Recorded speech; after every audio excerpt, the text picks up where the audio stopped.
మా టిల్లుగడికి మామూలు సంతోషం లేదు. వాళ్ళ అమ్మమ్మ కూడా కిందకు వచ్చేసిందని తెగ సంతోషపడిపోతున్నాడు. ఇంతకీ మా అత్తమ్మ గారు కిందకి వచ్చారంటే రేపు భోగి కదా, మా ఆవిడ వాళ్ళు ముగ్గు ప్రిపరేషన్ చేస్తున్నారు. ఇదిగోండి మా ఆవిడ ముగ్గు వేయడం స్టార్ట్ చేసింది. మా అత్తమ్మ గారు కూడా చేసారు. దీంట్లో మొత్తానికి ముగ్గు అయితే ఫినిష్ చేశారు. మా టిల్లుగడికి అందరూ వచ్చారని చాలా సంతోషంగా హ్యాపీ ఫీల్ అయిపోతున్నాడు. వాడికి జనం అంటే చాలా ఇష్టం. అందరూ ఉండాలి, అందరూ సంతోషంగా ఉండాలని కోరుకుంటాడు మా వాడు. ఇదిగోండి మా ఆవిడ గారు హ్యాపీ భోగి అని కూడా రాసేస్తున్నారు. ఇంకా రేపొద్దున మా వీధిలో భోగి మంట కూడా వేయడం జరిగింది. భోగి రోజు మార్నింగ్ వంటల ప్రిపరేషన్ మొదలెట్టారు.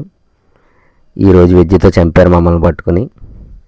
ఇదిగో ఆకుకూర ఉల్లిపాయలు వేసి ఏదో మొత్తాన్ని మా అక్క ఏదో చేసేస్తుంది.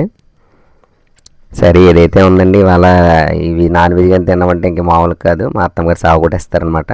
ఇక మా అక్క కోన్ కూడా పెట్టుకుంది. మొత్తానికి అసలు చేసలేని వంటకు ఇదిగో మొదలెట్టింది మా అత్తమ్మగారు. అదేంటనుకుంటున్నారా? అదేనండి పచ్చి పులుసు. మనకి ఎక్కదు కానీ అది ఖచ్చితంగా తినాలని ఆవిడ రూలు. తినకపోతే మామూలుగా ఉండదు. మొత్తానికి సినిమాకి స్టార్ట్ అయిపోయాం. ఇదిగోండి ఒక్కొక్కరు చూసారా సినిమాకి. ప్రతి సంవత్సరం మనం ఎలా ఉన్నా సరే పండగ ఖచ్చితంగా సినిమాకి అనేది ఖచ్చితంగా వెళ్తాము.